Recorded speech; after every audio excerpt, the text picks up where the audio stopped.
अस्सलामुअलैकुम या साहिबुल असर व ज़मान। ਤੁਸੀਂ ਕਿਸ ਪਾਰਟੀ ਦਾ ਸਾਥ ਦੇਣਾ ਸੀ? ਜੀ ਮੈਂ ਇੱਕ ਨਾ ਬੰਦੇ ਨੂੰ ਸਵਾਲ ਕੀਤਾ ਕਿ ਅਗਰ ਤੂੰ ਕਰਬਲਾ ਦੇ ਵਿੱਚ ਹੁੰਦਾ, ਯਜ਼ੀਦ ਤੇ 4000 ਮੁਫਤੀ, 18000 ਹਾਫਿਜ਼ ਕੁਰਾਨ, ਇਹਨਾਂ ਦਾ ਸਾਥ ਦੇਣਾ ਸੀ ਜਾਂ ਇਮਾਮ ਹੁਸੈਨ ਦਾ ਸਾਥ ਦੇਣਾ ਸੀ? ਵੇਖੋ ਨਾ, ਇੱਕ ਸਾਈਡ ਤੇ ਇੰਨੇ ਉਲਮਾ, ਪੜ੍ਹੇ ਲਿਖੇ, ਹਾਫਿਜ਼ ਕੁਰਾਨ, ਨਮਾਜ਼ੀ, ਪ੍ਰੇਜ਼ੀ, ਕੁਰਾਨ ਦੇ ਹਾਫਿਜ਼, ਉਹਨਾਂ ਦਾ ਸਾਥ ਦੇਣਾ ਸੀ ਜਾਂ ਇਮਾਮ ਹੁਸੈਨ अलैहिस्सलाम ਦਾ?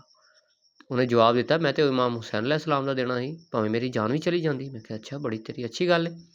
ਦੂਸਰਾ ਸਵਾਲ ਕੀਤਾ ਕਿ ਆਪ ਸੱਲੱਲਾਹੁ अलैहि वसल्लम ਤੋਂ ਬਾਅਦ ਮੌਲਾ ਅਲੀ सल्लल्लाहु अलैहि वसल्लम ਨਾਲ ਜੰਗ ਕਰਨ ਵਾਲਿਆਂ ਦਾ ਸਾਥ ਦੇਣਾ ਸੀ ਜਾਂ ਮੌਲਾ ਅਲੀ ਦਾ ਸਾਥ ਦੇਣਾ ਸੀ? ਮੌਲਾ ਅਲੀ ਦੇ ਦੁਸ਼ਮਣਾਂ ਦਾ ਸਾਥ ਦੇਣਾ ਸੀ ਜਾਂ ਮੌਲਾ ਅਲੀ ਦਾ? ਕਹਿਣ ਲੱਗਾ, ਬੇਸ਼ੱਕ ਮੈਂ ਮੌਲਾ ਅਲੀ ਦੀ ਫੌਜ ਦੇ ਵਿੱਚ ਸ਼ਾਮਲ ਹੋਣਾ ਸੀ ਤੇ ਦੁਸ਼ਮਣਾਂ ਨੂੰ ਕਤਲ ਵੀ ਕਰਨਾ ਸੀ। ਮੈਂ ਕਿਹਾ ਅੱਛਾ।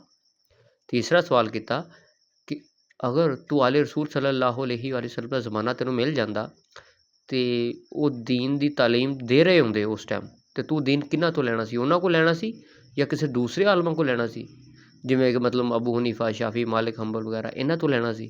ਉਹ ਕਹਿਣ ਲੱਗਾ, ਨਹੀਂ ਨਹੀਂ, ਮੈਂ ਤੇ ਆਲੇ ਰਸੂਲ ਸੱਲੱਲਾਹੁ अलैहि वसल्लम ਕੋ ਦੀਨ ਲੈਣਾ ਸੀ, ਕਿਉਂਕਿ ਹਦੀਸ ਸਕਲੈਨ ਦੇ ਵਿੱਚ ਵੀ ਤਾਂ ਹੁਕਮ ਕੁਰਾਨ ਤੇ ਆਲੇ ਬੈਤ ਦਾ ਹੀ ਹੈ ਨਾ। ਅੱਛਾ, ਮੈਂ ਕਿਹਾ ਬਹੁਤ ਅੱਛੀ ਗੱਲ ਹੈ। ਫਿਰ ਅੱਛਾ, ਸਵਾਲ ਇਹ ਪੈਦਾ ਹੋਇਆ ਕਿ ਅੱਜ ਅਗਰ ਕਿਹਾ ਜਾਵੇ ਉਹਨਾਂ ਬੰਦਿਆਂ ਨੂੰ, ਮੈਂ ਕਿਹਾ ਅੱਜ ਅਗਰ ਕਿਹਾ ਜਾਵੇ ਕਿ ਮੌਲਾ ਅਲੀ ਦੇ ਦੁਸ਼ਮਣਾਂ ਨਾਲ ਬੇਜ਼ਾਰੀ ਇਖਤਿਆਰ ਕਰ, ਤੇ ਫਿਰ ਕਿਉਂ ਨਹੀਂ ਕਰਦਾ? ਉਹ ਨਹੀਂ ਕਰਦੇ।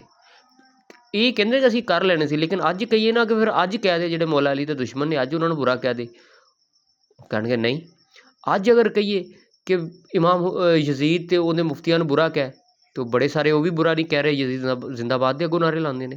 अगर कहा जाए कि तालीम इन्हों को लै अले रसूल सल्लल्लाहु अलैहि वसल्लम दी किताबां दे विचों इन्हां दे फरमान तो दीन हासिल कर, तो ऐ भी नहीं लेंदे। इन्दा मतलब है मुनाफकत है इन्हां दे अंदर, इन्दा मतलब है मुनाफकत, झूठ बोलते हैं।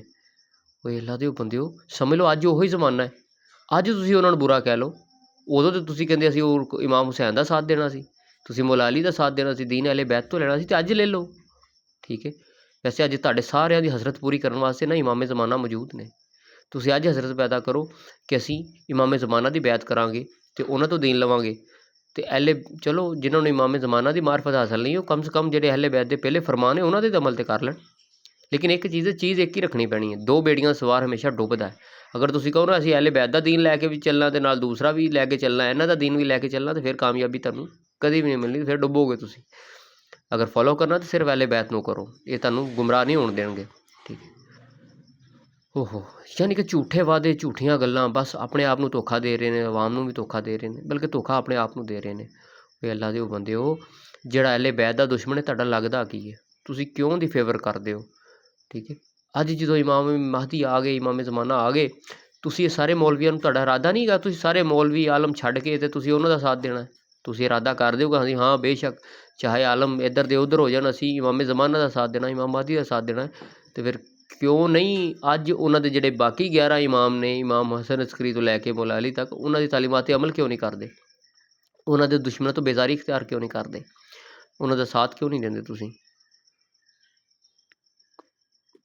इमामे ज़माना का साथ भी उही देगा जिहड़े पिछे 11 इमामां तक मनदा होएगा।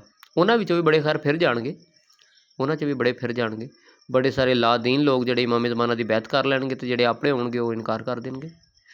बाकी गल है कि धोखा किनूं दे रहे हो, अपने आप नूं या किसी होर नूं? तुसीं बेशक अपने आप नूं धोखा दे रहे हो।